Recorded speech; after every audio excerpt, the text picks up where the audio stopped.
저희 세대가 초등학교 다닐 때 잠 못 이룬 때가 있었다면 그것은 아마 소풍 가기 전날 밤이 아니었나 생각합니다. 왜냐하면 그 당시는 6.25 전쟁이 끝난 지가 얼마 안 돼 갖고 평소에 먹고 지내는 것이 힘들었어요.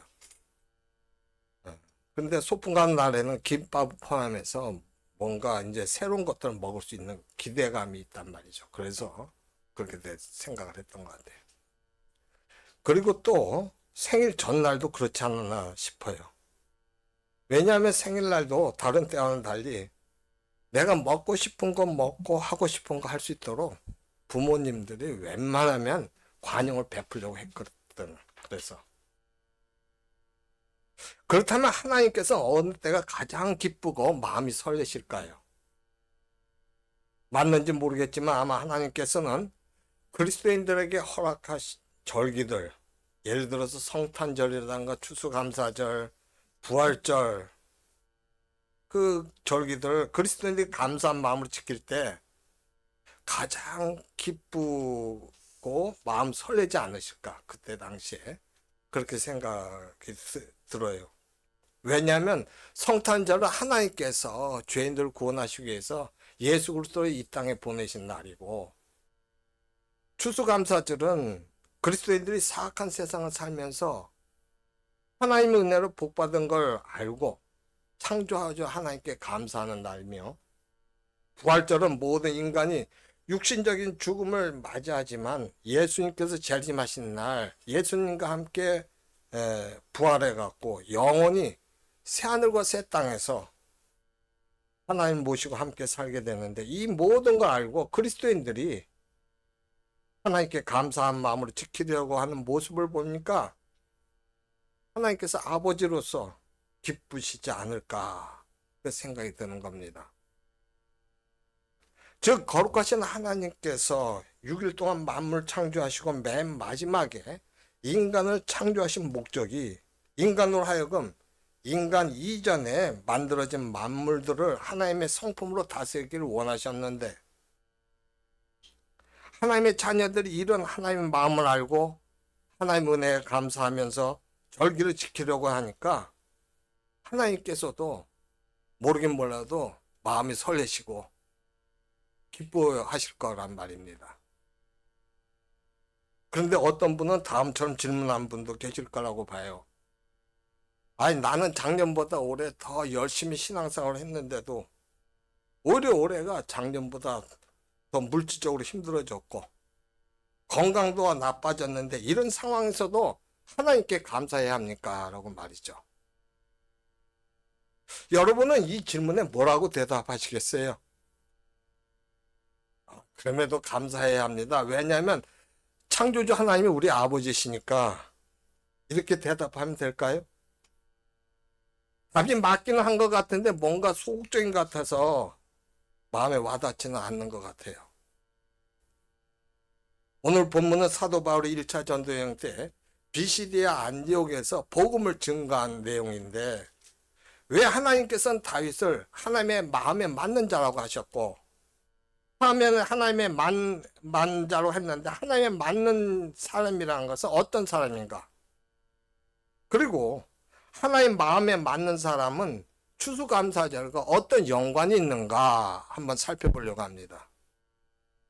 우선 하나님의 하나님 마음에 맞는 사람이 어떤 사람인가 대해서 한번 알아보겠습니다. 이스라엘 사람들은 흔히 믿음의 대표를 아브라함, 선지자 대표를 모세, 그리고 왕의 대표를 다윗이라고 말합니다. 그런데 다른 계통은 몰라도 왕 같은 경우에는 이스라엘 왕 대표를 초대왕인 사울이라고 말할 수가 있는데, 그게 아니라 둘째 왕인 다윗이라고 하는데 그 이유가 뭘까요? 아니, 초대왕은 이대 때보다는 더 힘들잖아. 그리고 다윗 같은 경우는 범죄도 간음죄, 살인죄를 지은 중범죄자란 말입니다. 우리가 보기에 사울보다도 범죄가 훨씬 더 심각해요. 그럼에도 이대 왕인 다윗을 이스라엘 대표 왕으로 보는 이유가 뭐냐? 그걸 한번 살펴본다면, 첫째, 다윗은 어떤 상황에서도 임마누엘을 확신했지만 사울은 상황에 따라 임마누엘로 살았기 때문에 그래요. 임마누엘, 하나님 우리 함께 하신다는 거잖아요. 임마누엘 신앙은 평소 삶 속에서 여호와 이레를 확신할 때 가질 수 있는 신앙입니다. 여호와 이레는 하나님께서 그 아브라함에게 백세에 낳은 아들 이삭을 번제로 바치라고 할 때 그의 아브라함이 순종하자 그때 나타나는 거예요. 여호와 이레는. 그때 우리가 알게 되는 건데, 성경 통해서. 즉 하나님께서 갈대우르에 살던 그 아브라함에게 복을 줄 테니까 하나님께서 가라고 하는 땅, 예비한 땅에 가서 살라고 하니까 아브라함이 그때 나이가 75세인데도 불구하고 하나님 말씀에 순종해서 자기가 살던 갈대우르라면 오늘날 같으면 뭐 미국 땅 같은 거예요. 그게 살기 좋은 곳을 떠나서 알지도 못하는 곳으로 가게 됩니다. 그런데 그때 하나님께서 말씀하신 복들 중에 하나가 뭐냐면 아브라함의 후손이 번창한다는 복이에요. 약속대로 하나님께서 아브라함이 100세 때 이삭을 주셨어요. 그래서 이 아브라함이 감사한 마음으로 이삭을 잘 키웠는데 어느 날 갑자기 하나님께서 이삭을 번제로 바치라는 거예요. 번제물로. 번제 아시죠? 이렇게 다 각을 뜨는 거예요. 칼로 다 째고 내장 다 꺼집어내고 그렇게 하라는 거예요. 아니 이게 얼마나 이게 어이가 없는 말입니까 이게. 그런데 그 말 들은 아브라함이 히브리서 11장 19절처럼 이게 딱 생각이 들었던 게 뭐냐면, 하나님께서 그렇게 말씀하시는 것은 하나님께서 이삭을 죽은 자 가운데서 다시 살리시려고 하는구나. 그런 생각을 들은 거예요. 왜냐하면 이 100세에 낳은 아들 75세 때 떠나가고 하나도 안 주다가 100세 그 이전에 아들이 없어서 그 하갈이라는 여종을 통해서 이스마엘을 봤는데 그건 아니라고 하나님이. 그리고 100세에 이삭을 줬단 말이에요. 25년 지난 다음에. 그 되지도 않는 상황 속에서 주셨는데 그 이삭을 잘 키웠는데 하나님께서 번제로 바친다는 건 뭘 얘기하느냐. 하나님께 엉뚱한 소리 할 거 않잖아. 그래서 하나님께서 이삭을 죽은 자 가운데 살리려고 하시는구나. 그 생각을 가졌던 거예요. 그래서 그 생각으로 그 믿음으로 이삭의 배를 가르려고 하죠. 근데 하나님께서 멈추라 그러면서 그 나무를 보러 가니까 나무가 순장이 걸려 있어. 그 순장을 대신 번제로 바치게 하신 거예요. 그러니까 하나님께서 우리에게 불가능한 일을 하라고 하실 때는 미리 준비해 놓고 계신다는 것을 아브라함은 그때 알았던 거예요. 그런데 여호와 이레가 다윗에게는 골리앗과의 싸움에서 나타납니다. 이게 무슨 말인가? 다윗이 아버지 말씀에 순종해서 블레셋 전쟁에 참가하고 있는 그 형들의 문안을 알아보려고 그 심부름으로 그 전쟁터를 갔거든요. 전쟁터를 갔는데 가면서 다윗 생각에 무슨 생각을 했냐면 이 블레셋은 하나님 믿지 않은 이방 족속이잖아. 그러니까 분명히 이스라엘 군사들이 이들을 누르고 있을 거다는 생각을 간 거예요. 기쁜 마음으로. 근데 가보니까 실제는 정반대였어요. 오히려 블레셋에 그 골리앗이라는 거인이 나와갖고 이스라엘 군사들을 향해서 하나님 모독하고 이스라엘 모독하는 거야. 근데 이스라엘 군사들은 아무도 대항을 못해. 벌벌 떨기만 해. 아이고 우리 어떡하냐 이거. 그러니까 그걸 본 다윗이 비록 소년이었지만 그 당시에 분노가 치밀어 올라서 거인 골리앗을 대항합니다. 골리앗을 향해 나가면서 뭐라고 하냐면 너는 칼과 창으로 내게 나오지만 나는 만군의 여호와 이름으로 내게 나가노라 하면서 물맷돌 하나를 딱 던졌는데 그 물맷돌 한 방에 골리앗이 죽임을 당해요. 아니 어떻게 해서 그런 일이 생길 수 있을까? 또 다윗은 어떻게 그런 용기를 갖게 됐을까요? 그것은 다윗이 목동생활을 하면서 양을 지키기 위해서 평소에 믿음으로 사자와 곰들이 양떼를 향해 달려들 때 도망치지 않고 그들에게 대항해서 그들을 이겼던 그런 경험으로 한 거예요. 즉 그와 같은 경험이 지금 골리앗과의 싸움에서 여호와 이레로 작용한 겁니다.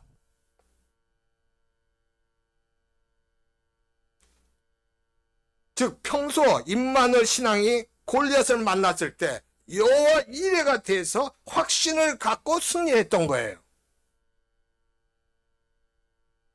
반면에 사울은 어땠습니까? 사울에게도 성령이 임하신 적이 있었어요. 사무엘상 10장 10절 이하에 보면 사울에게 성령이 임해서 사울이 예언을 합니다.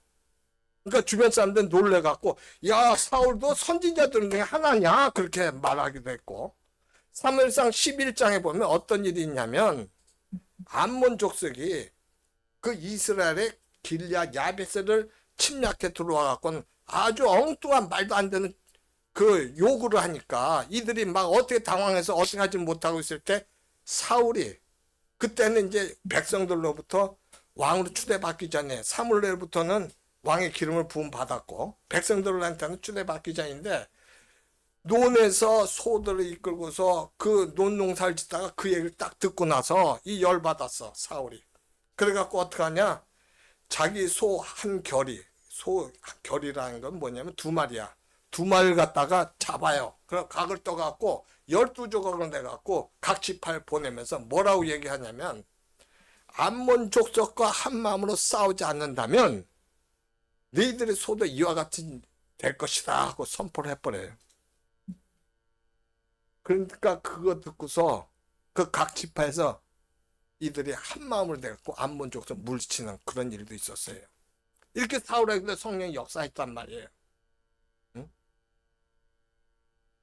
근데 왕이 된 후에 어떤 일이 일어나요?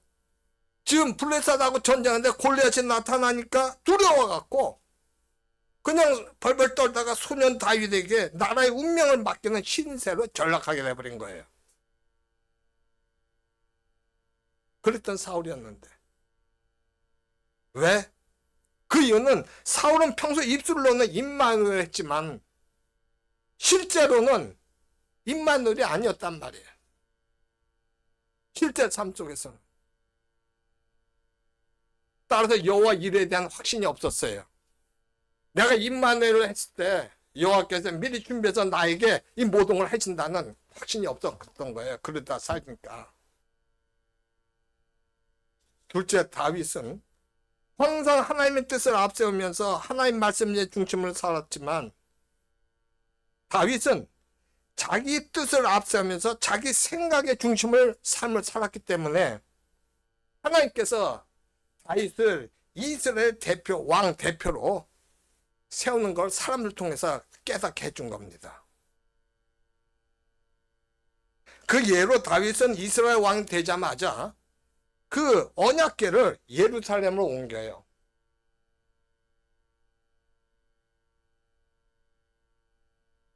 물론 그 옮기는 방법이 잘못돼 갖고 그 우사가 중간에 죽어가서 오벳에돔의 집에다가 그 언약궤를 3개월 동안, 석 달 동안 뒀다가 나중에 옮기긴 하지만 왜 언약궤를 옮기려고 했어요? 사울이? 다윗이? 그 이유가 뭐냐면 언약궤는 하나님 계시의 출처야. 그래서 언약궤를 통해서 하나님 뜻을 알아. 그러니까 언약궤와 같이 있으면 어떤 일이 나냐? 내가 하나님의 뜻대로 정치를 하겠다는 거야. 신정정치. 하나님께 주관하신 정치, 하나님 뜻대로 한 정치를 하려고 언약궤를 옮긴 거예요. 예루살렘 수도로. 그런데 사울은 어땠습니까? 왕이 된 후에 기럇 여아림의 아비나답 집에 그 언약궤가 있었거든. 근데 그냥 쳐다보지도 않았어요. 옮길 생각도 안 했어요. 그냥 방치해둔 거야, 그 개인 집에. 이처럼 언약궤를 성막으로 옮기지 않은 건 뭐냐? 그것은 하나님의 뜻을 안 묻고 자기 생각도 정찰하겠다는 거예요.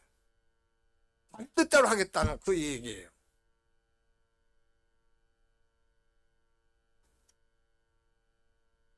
따라서 사울은 블레셋과 전쟁할 때 어떤 일을 하냐면 사무엘 제사장이 좀 늦게 온다 그래갖고 자기가 제사를 지내버려요.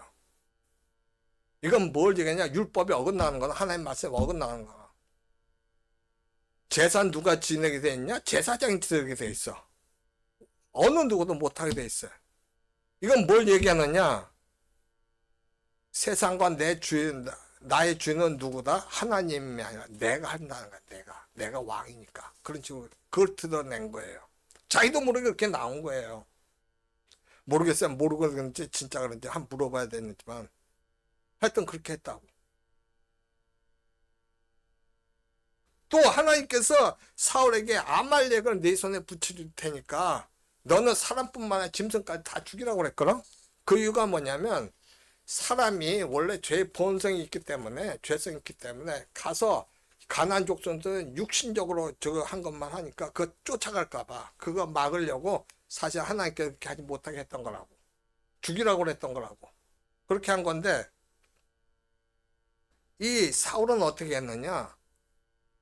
아말렉 왕 아각하고 좋은 동물들은 다 살려줘요. 하나님께서 사무엘에게 얘기를 해서 사무엘이 가서 물어봅니다. 사울에게 왜 이 남겨놨냐? 그랬더니 한 말이 뭐냐면 이걸로 하나님께 제사를 지내려고. 제사 드릴 때 좋은 동물로 지내려고 그랬다는 거예요. 그래서 사무엘이 뭐라고 얘기했느냐? 사무엘상 15장 22절에서 순종이 제사보다 낫다. 그렇게 말한 겁니다. 이런 일들이 뭘 뜻해요? 다윗은 항상 하나님 뜻을 앞세웠지만 사울은 자기 뜻을 앞세웠던 걸 뜻해요. 그런데 다윗과 사울을 살펴보면 이런 일들만 있었던 게 아니에요. 골리앗을 죽이고 군대 장관이 돼서 나라에 수많은 공을 세운 다윗을 사울은 시기심 하나로 일평생 다윗을 죽이려고 쫓아다녀요. 어떤 시기심이야? 자기는 왕이고 다윗은 그냥 자기 밑에 군대 장관인데 백성들이 지금 자기보다 다윗을 더 저기 한다고 그래서 그렇게 쫓아다녀. 응? 근데 그 와중에서 다윗이 성경에 나온 것만 2번이나 이 사울을 죽일 계기가 있었어요. 부하들이 말씀만 하더라고 내가 가서 사울의 목을 따겠다고. 그런데 다윗은 절대 그러지 말라고 그래요. 왜냐하면 10편, 100편, 5편, 15절에 뭐라고 나와 있냐면 하나님께서 말씀하시기를 나의 기름 부은 자, 부음 받은 자를 손대지 말라 그랬고 하나님께서 처리하신다고. 그러니까 그 와중에서도 다윗은 그 말씀을 실천한 거야. 얼마나 화가 나고 그러겠냐고. 부하들은 명령하면 그렇게 하겠다는데. 또 다윗은 예루살렘 성전을 지으려고 했어요. 하나님을 위해서. 하나님의 영광을 드러내려고 지으려고 했는데 하나님께서 너 짓지 말라 그래. 네 아들 솔로몬을 통해서 내가 짓겠다.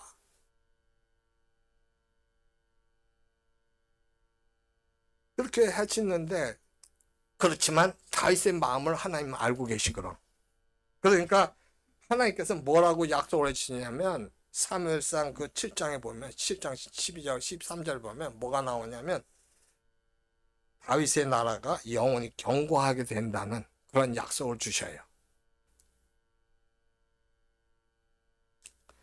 반면에 사울은 죽기 전에 블레셋과의 전쟁을 승리하고 싶어서 박수무당을 찾아갑니다. 이 박수무당은 전에는 사울이 다 없애려고 해놓고 자기가 급하니까 찾아가요. 하나님께 기도도 안 되고 그러니까.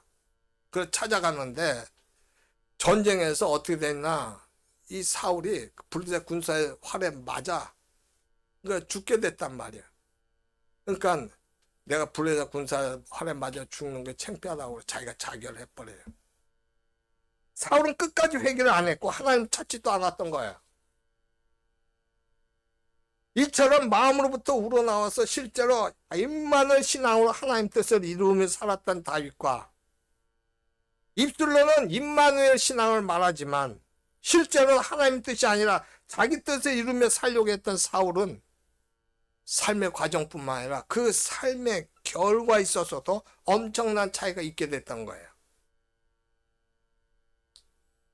그렇다면 다윗에게는 어떻게 해서 하나님의 뜻 중심에 살고자 하는 마음이 있었는데, 다윗은 어때 그런 마음을 가졌게 됐는데, 사울은 왜 그 마음을 갖지 못했냔 말이에요. 누구나 하나님 뜻의 중심을 살고자 하는 마음을 갖고 싶을 거 아니야. 근데 다윗은 그런 마음을 가졌어.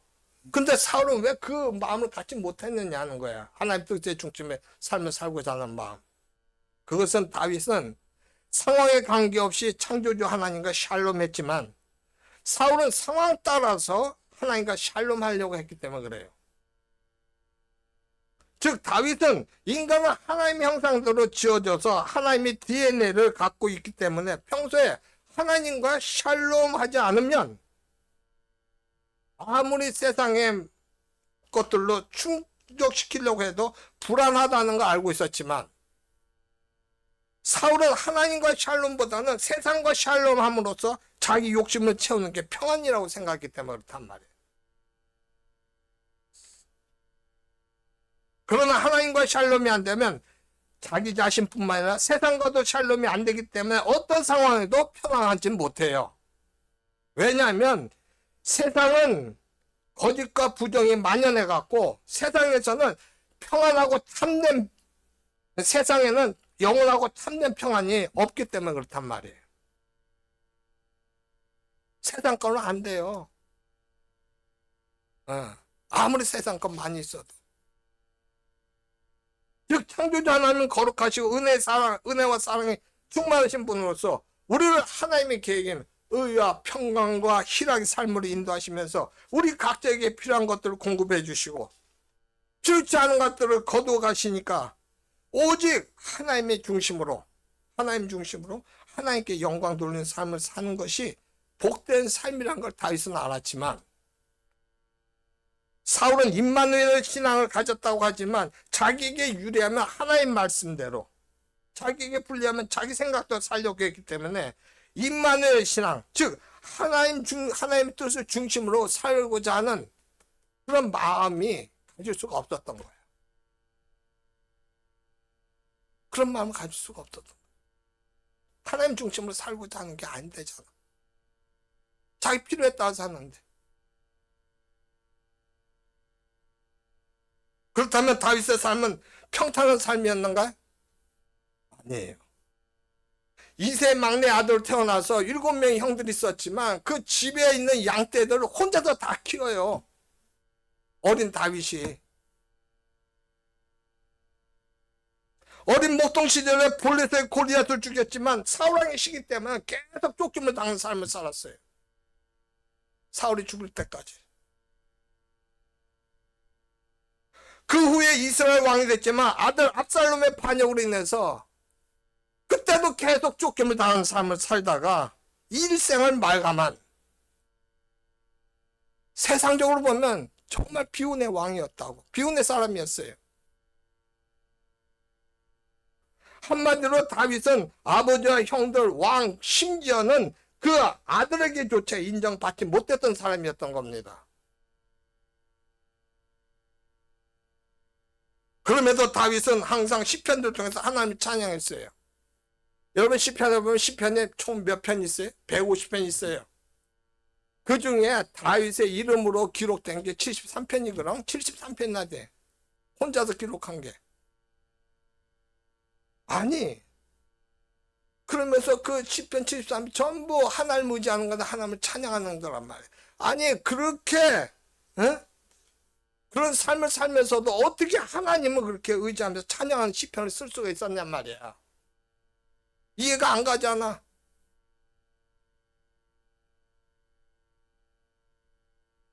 그 이유가 뭐냐면 바로 자신이 어떤 상황에 처했든지 하나님과의 관계가 샬롬이 돼야 자신과의 관계도 샬롬이 돼서 하나님의 능력으로 자신감을 갖고 살면서 이웃과의 관계도 원만하게 된다는 걸 알았기 때문에 그런 거예요. 하나님과의 샬롬이 뭔지 알아. 거기서 참된 평안이 있다는 걸 아는 거예요.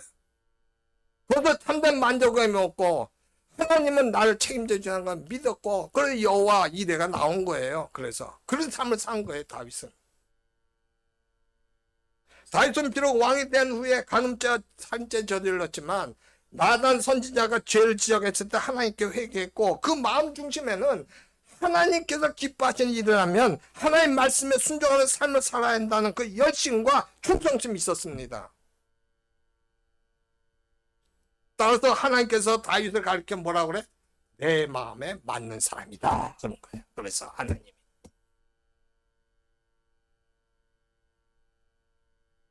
반면에 사울은 아담이 하나님께 범죄한 후 그 사람의 삶처럼 하나님의 뜻보다 자기 뜻을 이루며 살려고 했기 때문에 삶에 있어서 참된 샬롬이 없어요. 어떤 상황에서도. 그러다 보니까 주어진 상황에서 헤매다가 인생을 비참하게 마감할 수밖에 없었던 거예요.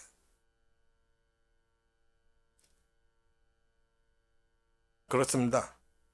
하나님께서 내 과거가 어떻든 현재 내 마음을 보셔요.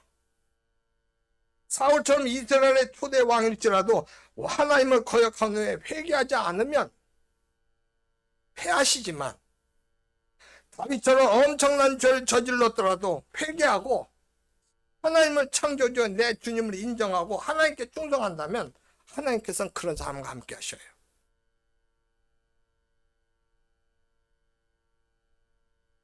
오늘 본문을 보면 하나님께서 십자가 예수님처럼 이스라엘 백성들에게 인내하시는 모습을 볼 수 있어요.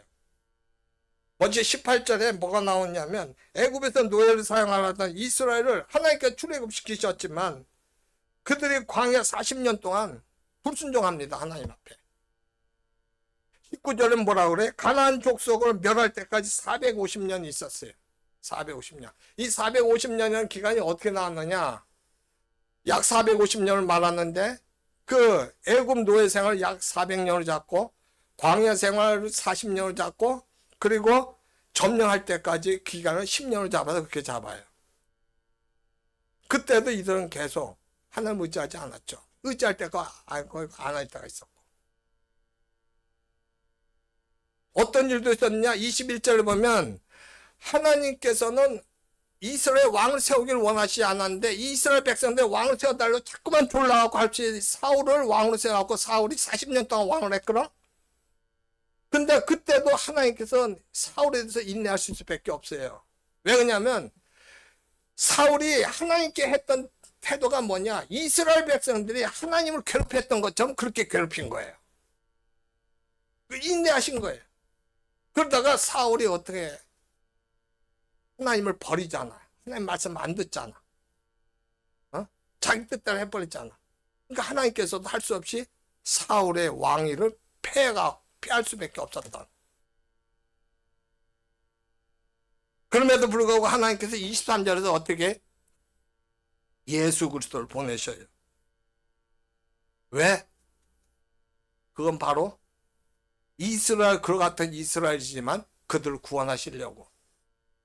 그렇게 속색이고 불순종하고 괴롭혔지만 그들을 구원하시려고. 이분이 바로 하나님이셔요. 이분이 하나님이셔요.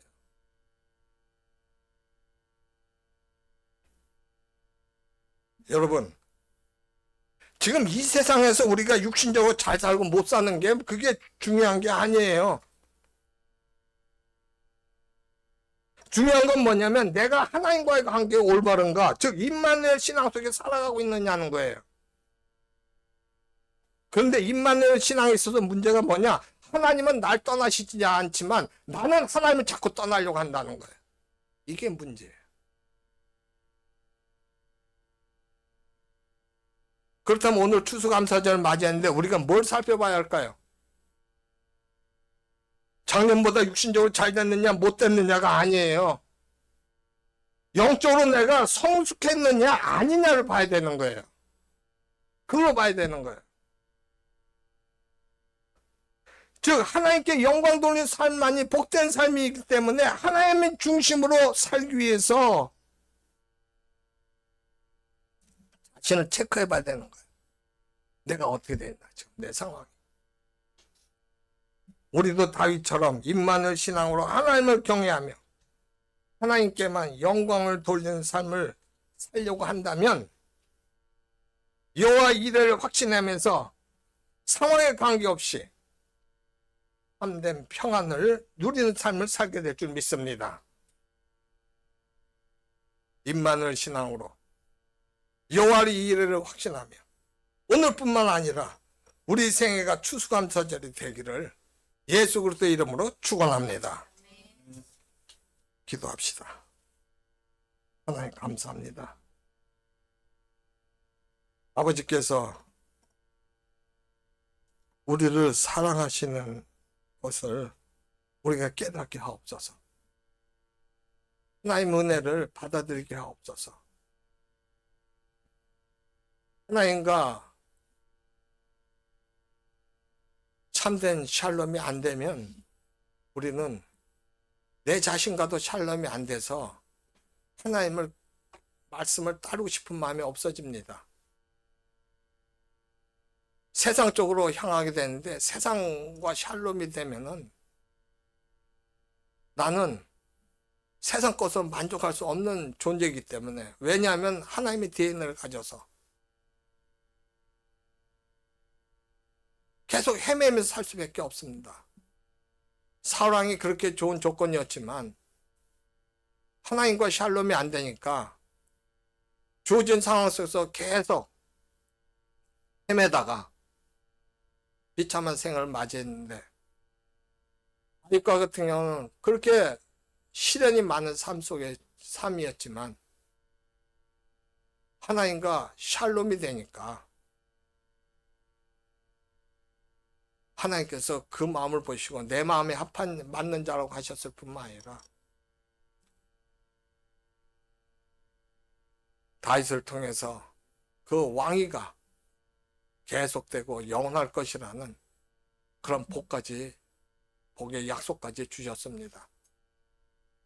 아버지 하나님, 우리가 하나님과 샬롬이 될 때 내 자신과 샬롬이 돼서 세상에 흔들리지 않고 세상을 다스리는 자가 된다는 걸 믿게 하옵소서. 세상을 쫓아가는 게 아니라 하나님과 샬롬이 돼서 세상을 다스리는 자가 되어서 우리가 하나님께 영광을 돌리는 자로 살면서 하나님께서 우리에게 주시는 진정하고 참된 복을 누리며 하나님의 뜻을 이루어가는 저희들 되게 하옵소서. 감사드리옵고 우리 구주 예수님의 이름으로 기도드리옵나이다. 아멘. 찬송가